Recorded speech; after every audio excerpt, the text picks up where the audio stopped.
The August sun burned overhead like a spotlight from hell, pounding down on Ravenwood Estates. A quiet, picturesque suburban neighborhood, with green lawns trimmed like army cadets, white fences in perfect rows, and homes identical enough to confuse drones. To most, it was paradise. To Jeremy Hart, it was prison. Jeremy pulled into his driveway in a white Chevy pickup, covered in desert dust. The 10-hour drive from Tucson had left his back aching, his mood sour. He looked forward to one thing: stepping inside his home and collapsing on the couch he hadn't seen in 2 weeks. But when he walked up the front path and turned the knob, click, locked. That wasn't the surprise. He was used to locking his doors. What caught him off guard was the deadbolt. One he didn't install. He frowned. Weird. Jeremy circled to the back door, locked, then to the side garage entrance, also bolted. There was a note taped to the window, in bold, blocky font. Notice of restricted access.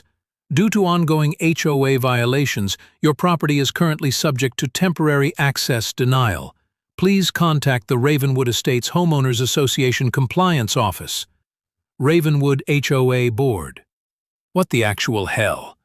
He tore the note off and stood stunned on his own patio. Jeremy was a homeowner, a paid-up homeowner.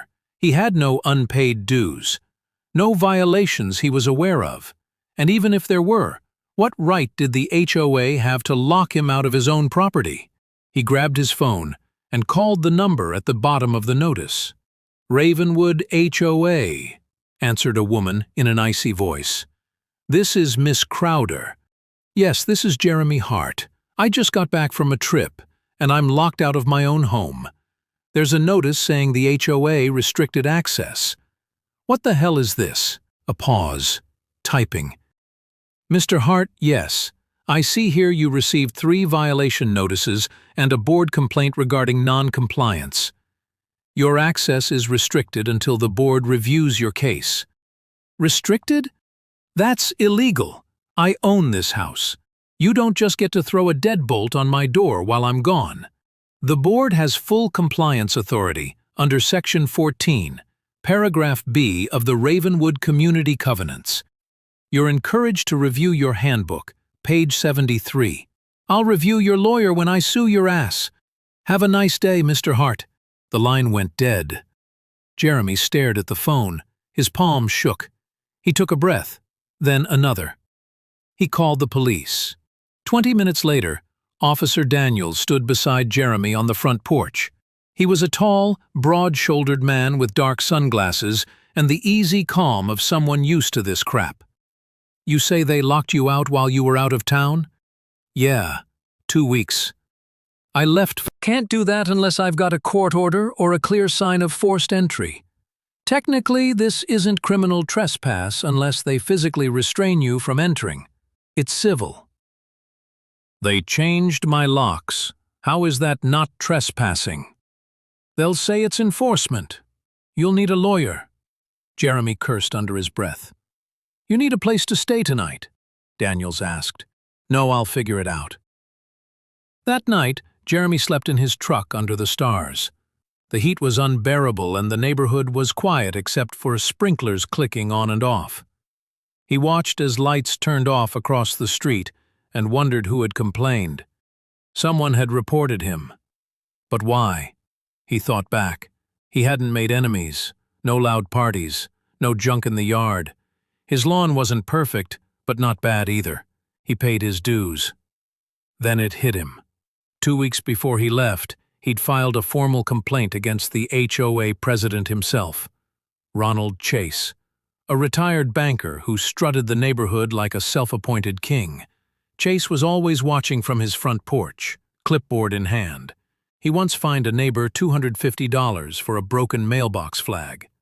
Jeremy had seen Chase screaming at a single mother over a sandbox she'd put in the front yard. Jeremy had caught Chase dumping yard waste in the protected forest preserve near the development, an area considered off-limits by city code. Jeremy had taken a photo and submitted it anonymously. Or so he thought. Now, Jeremy wasn't so sure. The next morning, Jeremy drove to the Ravenwood HOA office. It was a beige building tucked behind a strip mall, attached to a community gym no one used. The receptionist was gone, lights dim. He knocked on the side glass door until someone peeked through. A short, balding man with nervous eyes opened the door halfway. "Can I help you?" "Name's Jeremy Hart. You guys locked me out of my home. I need answers, now." The man flinched. "I'm just the assistant clerk. You'll need to speak with the board." "Set a meeting." "They're not in today." "When will they be?" "They meet on Thursdays, closed session. Then open it." The man shut the door quietly in Jeremy's face. Jeremy was out of options. He tried calling a locksmith, but the locksmith refused after learning it was an HOA issue. "They'll sue me if I change that lock." "Sorry, man." Jeremy sat on the curb and did something he hadn't done in years. He cried. Not loud sobs, but the quiet frustration of being powerless in the place you were supposed to call home. Then he had an idea. He opened his phone and hit record. The camera focused on his truck, the locked door, and the HOA sign. "This is Jeremy Hart. I'm a homeowner at Ravenwood Estates. I've paid every bill, followed every rule. But because I reported an HOA board member for illegal dumping, they've changed the locks on my home. Without a court order, when no one holds it accountable." He posted it on YouTube and TikTok. Added the title, "HOA locked me out of my own house. I paid for it." Then, he waited. The video went live at 7:13 a.m. By noon, Jeremy's phone was blowing up. At first, it was just a trickle of likes, a couple of sympathetic comments. Then someone on TikTok reposted it with the caption, "This is illegal. HOA power abuse at its worst. HOA hell, Sahar justice." For Jeremy, Ravenwood exposed by 3 p.m., local news had picked it up. By 6 p.m., a YouTube channel called HOA Nightmares requested an interview. By 9 p.m., Jeremy was trending on Twitter under Dodridge HOA Revolt. And by midnight, someone slashed his truck tires. He heard the hiss of air and the faint pop outside. When he rushed out, all 4 tires were flat, spray painted across his passenger door in red. "Get out, troublemaker!" Jeremy stared at it, stunned. The suburban quiet mocked him. This was no longer about fines or violations. It was war. The next day, Jeremy sat inside Cup and Bean, a local coffee shop with decent Wi-Fi and 0 HOA board members. His laptop buzzed with incoming emails, interview requests, offers of help, hate mail, and one particularly cryptic message. Subject, "I know what they're hiding." From howhistle01nanprotonmail.com. Body, "You're not crazy. What happened to you was planned. Meet me Thursday night, 8 p.m., Oak Ridge parking lot, level 3. Come alone." He stared at the screen. It smelled like bait. But the part that bothered him most was the line, "What happened to you was planned." Thursday, HOA board meeting night. Jeremy didn't go straight to the meeting. Instead, he went to the Oak Ridge parking lot. Level 3 was deserted, lit by flickering overhead lamps. His boots echoed on the concrete. Somewhere above, a drone hummed. "Jeremy?" He turned. A woman stepped out from the shadows. Mid-30s, sharp cheekbones, hoodie pulled tight over her head. "I'm Rachel." "Rachel who?" "I used to live here. Ravenwood, 5 years ago. I was on the board." Jeremy tensed. "This some kind of setup?" She shook her head. "The setup already happened. To you, and me, and 6 others before us." "What?"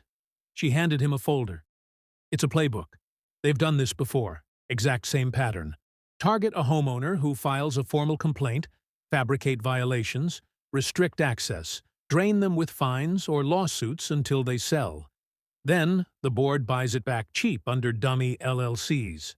That's illegal." "Yep." Jeremy opened the folder. It had photos, deposition notes, copies of anonymous letters, and property transfer documents. One stood out, Southwest, title deed, sale transfer buyer, Aegis Horizon, LLC, former owner, Josephine Brown, sale price, $112,000, market value, $290,000. Witness, R. Chase. Ronald Chase bought homes through shell companies? Rachel nodded. He and two other board members. They run the HOA like a cartel. Why hasn't anyone exposed this? People tried. They got buried in court fees. Or worse. She looked down. My brother, Lucas, filed a lawsuit. His brakes failed 3 days later. They said it was an accident. I know it wasn't. Jeremy swallowed hard. You've got attention now, Jeremy. That video went viral. Don't waste it. Why tell me all this? Because I want them to burn. And you might be the match. The board meeting. That same night, Jeremy arrived just as the meeting began. Residents filled the community hall, many of whom had seen the video. Whispers floated through the air as he entered. At the front, Ronald Chase stood in a tailored gray suit, flanked by two smug board members, Linda Fortin and Mason Drew. Jeremy raised his hand. Point of order, he said, voice loud and firm. Chase raised a brow. Mr. Hart, this is a closed board session. You locked me out of my house? Chase feigned a smile. You were notified of repeated violations. What violations? Unapproved exterior alterations, unauthorized absence longer than 10 days without notice, and failure to maintain lawn condition. My lawn? I was gone for 2 weeks. A community standard is a standard at all times, Mr. Hart. Jeremy laughed bitterly. So you changed my locks for grass? Or was it because I filed a report about you dumping brush in the preserve? The room went quiet. Chase's jaw tightened. You're out of order. I have documents, proof, of you buying foreclosed homes under LLCs, including a transfer witnessed by you from a woman you fined into bankruptcy. Gasps. Chase looked at the other board members. Jeremy turned to the crowd. Check the names. Aegis Horizon, Stone Tree Holdings, and Ravencrest Estates, LLC, all traced back to this board. Someone shouted from the back. I knew it! Another voice. They made me sell after 3 fake complaints. Chase slammed the gavel. Meeting adjourned. But the crowd didn't move. Jeremy stepped up to the podium. This isn't just about me. This is about all of us. We pay them to manage the community, not to steal our homes, not to threaten us. Phones went up. People filmed. The board members slipped out a side door. The war had gone public. That nigh. Jeremy posted everything. The folder, Rachel's interview, voice distorted, and deed documents. He filed a civil lawsuit and shared the case number online. A GoFundMe launched within hours, hitting $80,000 by morning. By week's end, a local investigative journalist released a full exposé titled Locked Out, the HOA Cartel Hiding in Suburbia. The story included aerial footage, financial trails, victim interviews, and even a former employee testimony. And that's when it got serious. Day 9, after the video goes viral, Jeremy's phone didn't stop vibrating. New donations, media inquiries, podcast invites, threats, offers from law firms. But the most important message came in at 6:42 a.m. Subject, urgent, you're being watched from.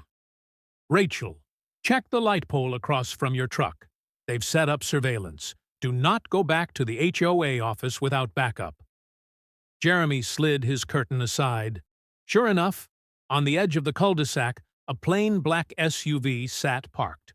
No movement, no badges, no city markings. But the dark glass was aimed directly at him. He ducked away from the window. It wasn't paranoia anymore. The HOA had eyes on him, building the case. Over the next 5 days, Jeremy built an army. A civil rights attorney, Priya Vance, offered pro bono representation.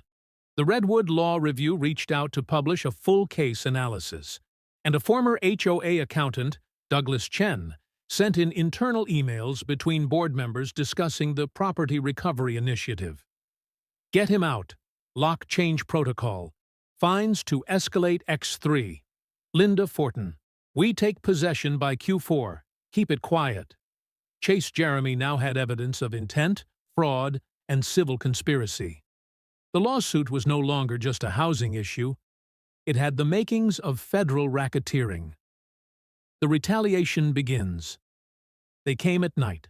First, the garage fire. A slow-burning rag doused in gasoline, set beside the wall. Jeremy smelled the smoke around 2:30 a.m. It didn't spread, but it was a message. He filed a report. Police said there was not enough evidence to pursue suspects. Then his bank account was frozen for irregular transfers. His water meter was ripped out by someone claiming to be from municipal inspection. The HOA sent out an email blast to all residents. We advise members to beware of misinformation campaigns. Mr. Hart is currently under investigation for fraud and harassment of board members. The hate turned. Some neighbors now believed the HOA. Others began to keep their distance, afraid. But not all. A group of 14 residents approached Jeremy to say, "We've had enough. Count us in." They formed a Homeowners Against Abuse Committee, or HAC. They printed flyers, held small rallies, and set up live streams. More documents began to surface. Rachel sent him 2 pages from the 2019 audit, an audit that mysteriously disappeared from HOA archives. The missing pages revealed that $340,000 in homeowner dues had been funneled to community beautification projects managed by third-party vendors. The vendors? Shell corporations linked to Chase's daughter. Jeremy published the report online. That night, his truck was towed and never recovered. The courtroom. 2 weeks later, Jeremy versus Ravenwood, HOA. The room was packed, news crews, community members, even lawyers from nearby counties watching silently. Jeremy sat beside Priya Vance, his attorney, calm, collected, but inside, every nerve was screaming. Across from him, Chase and 2 board members sat smug and silent. The judge called for opening statements. Priya stood. This case is not about grass length. It is not about mailbox paint. This is about abuse of power, fraud, and deliberate acts to displace homeowners to steal property. What happened to Mr. Hart is not an isolated incident. It's a pattern, and today we expose it. She dropped the thick binder of exhibits onto the table with a thud. Chase's lawyer, slick, in a $5,000 suit, smirked. But when the internal emails came up, the smirk vanished. And when Douglas Chen took the stand and testified under oath about the resale recapture plan that Chase himself had orchestrated, silence. When asked under oath, Chase refused to answer direct questions 36 times, citing the Fifth Amendment. The courtroom turned. The big break. The final witness was unexpected. It was Angela Velasquez, the board's compliance officer. She'd been silent for months. No replies, no media appearances. But today, she arrived in a gray blouse, shaking, holding a folder. She was sworn in. And then she said, "They made me deliver notices to empty houses, falsified photos of violations. I forged inspection reports under pressure. I knew it was wrong, but I was told if I didn't cooperate, they'd fine me too. Or worse." She handed over the folder. Inside, a spreadsheet of 22 addresses, all marked as targeted. A few had already sold.